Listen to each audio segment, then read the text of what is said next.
Welcome to Friday Conversation, presented to you by Friday Culture. I'm Henry Ho. Each episode will invite people from all walks of life to share their insights about various issues in Hong Kong. Today, again, we'll have Mr. Andrew Lam, Legislative Councillor, with us. Thank you, Hello, Andrew. Andrew. Smart city has been a buzzword, I think, over the world in the past decade. And I think championing smart city is also one of your key priorities in your platform. Can you share with us, what is smart city and how smart are we in Hong Kong as a city? Well, actually, the concept of smart city is not new at all. It's actually, you can date it back to some kind of 1960s. Okay. Right. But when we talk about what's smart city, practically speaking these days, the general definition is the application of information communication technology on, city management, city planning, and, the provision of public services, that kind of thing. Hong Kong actually has once been quite advanced in a way. Think about our very famous octopus card, right?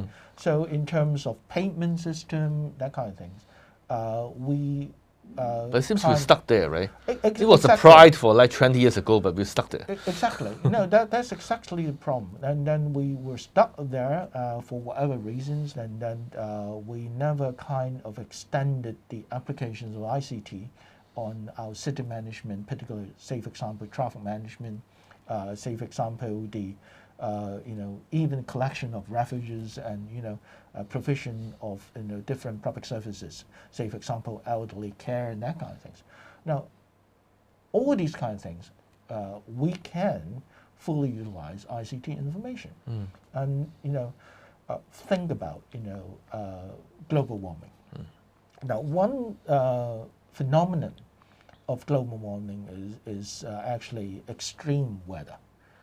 Now, these days, not to talk about the coldness outside, but when rain and storm is actually quite frequent during summer time, and each and every district may have very different weather situation, and parents and so whether we should send our kids to school. Yeah. Now, when you look at the the daily report from the Hong Kong Observatory, you can hardly actually decide whether it is wise to send your kid to school. Yeah. But with ICT application, you can actually be much more precise, to provide that kind of information. Now, if you link that to traffic condition, that kind of things, then it will facilitate each and every one of us to make wise decision on the spot at the right time. Well, of course, I think it's all doable. Well, we have GPS and we have Google Map to check the traffic situation before when we go out from A to B, right? So I think it's always feasible, for a parent to check, along the route from home to school, whether there are landslides, whether there are traffic jam. So I think it's really doable. Yes. So I think it's never a matter of technology these days, and but of course, culture is one thing. Now, if you go across the border, people are quite used to rely on their smartphone, right, to download information for payment, that kind of things. I once, I wouldn't say lived, but I spent over half of the time in Shanghai, and the most worrying thing is that if the battery of my smartphone got dead, then I can't even call a taxi. I couldn't pay Right. for anything. But in Hong Kong, I think there's always the two sides of the same token. Now, during the pandemic, a lot of our citizens, particularly elderly, which were not used to smartphone or new technologies, will be kind of invited to use more of this kind of applications, right? So culture will change, and I think we just have to ride on this kind of so-called unfortunate opportunity to get things going. Well, Hong Kong people are really pragmatic.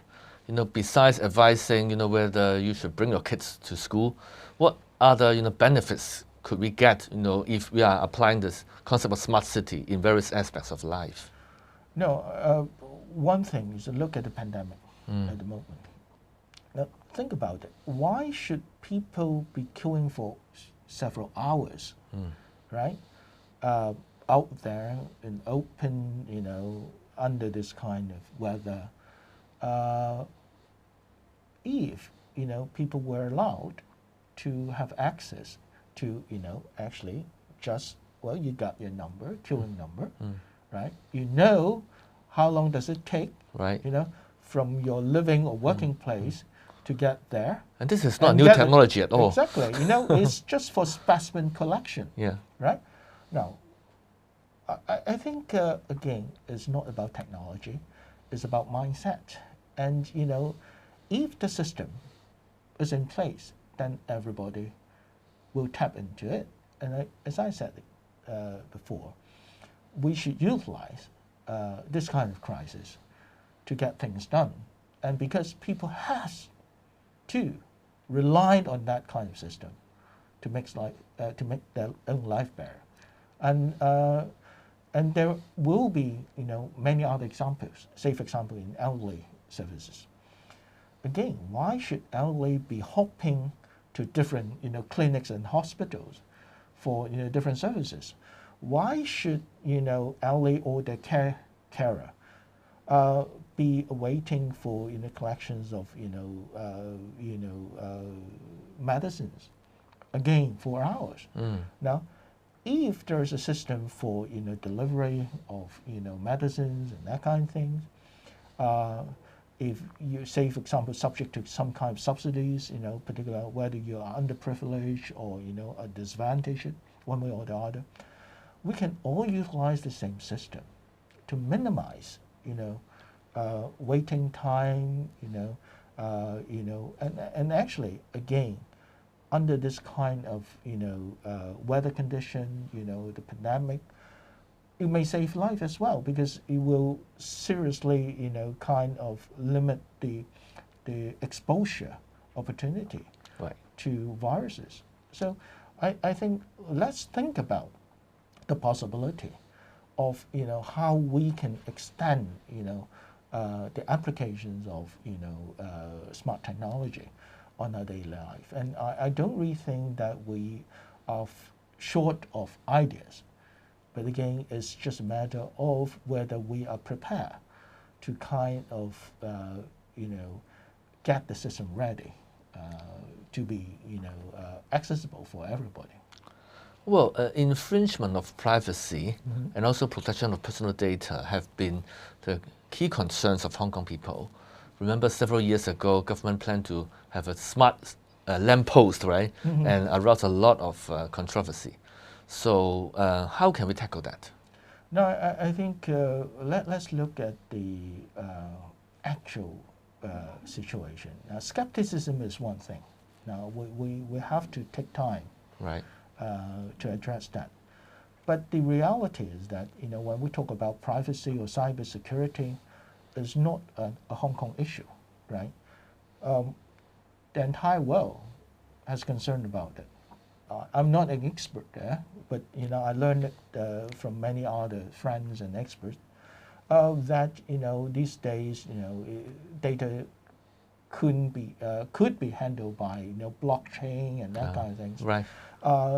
Then anonymous data do not necessarily kind of breach any privacy. That's one thing. The other thing is that actually we are well protected by many relevant legislations. Right? Think about it. If we worry about privacy, how much personal information have we handed to, different service providers in the commercial world? It's part of our day-to-day life. Exactly. Right. So it's all governed by relevant, legislations. If we have worry, there will be numerous court cases, that kind of things. But look at it. There aren't many. Right. So I think skepticism should not be something that actually kind of pull us back from adapting to the new world, because, as I said, we're seriously lagging behind the world in making our own life better. Okay. Finally, you mentioned about smart city and also as a way to enhance regional cooperation, and you also mentioned like GBA just before. So can you share with us what's the idea? Now, one simple idea is that when we talk about regional cooperation or integration, you think about actually what's happening in the past several decades in Europe, right? There are many countries, you know. The Schengen actually kind of take away the border control, and then in this free flow of, you know, people, of goods, you know, information, right, and capital. Now, we're actually in one country, you know, we have a border, right? And actually, I wouldn't say it stopped, but actually it kind of slower the flow. And I always like to use one simple example.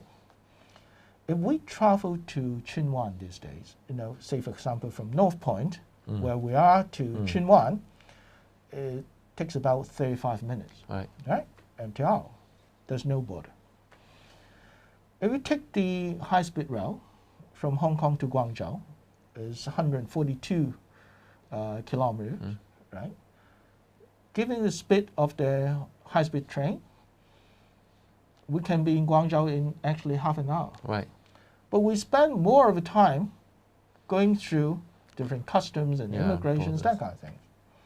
Now, we don't have to force people to do that, but the key thing is, say for example, if you are a frequent traveler, you're actually commuting to Guangzhou, or you stay in Guangzhou and commuting to Hong Kong on a daily basis. That is a lot of time wasted. Think about it. Well, you are allowed an access whatever technology, which I'm sure is already immediately available, that you can hop on a cart in the train, get in and get out freely, right? Without going through the custom immigrations we have today. It's a commuting time. And these are all about border management. And we are no kind of short of any so-called monitoring, you know, process, but just simply applying, you know, advanced ICT. And it's already being practiced in EU, right, as I understand? Well, wherever. I mean, again, in there's no breach in privacy or, you know, or any personal, you know, interest. So now we can start a lot of things, because I'm sure, actually, at least, you know, amongst the friends I know, many of them, even if not all, would like to try things out. If can save their time, and time is money in the capitalist society. Right. Okay. Thank you, Andrew, for your time to share with us.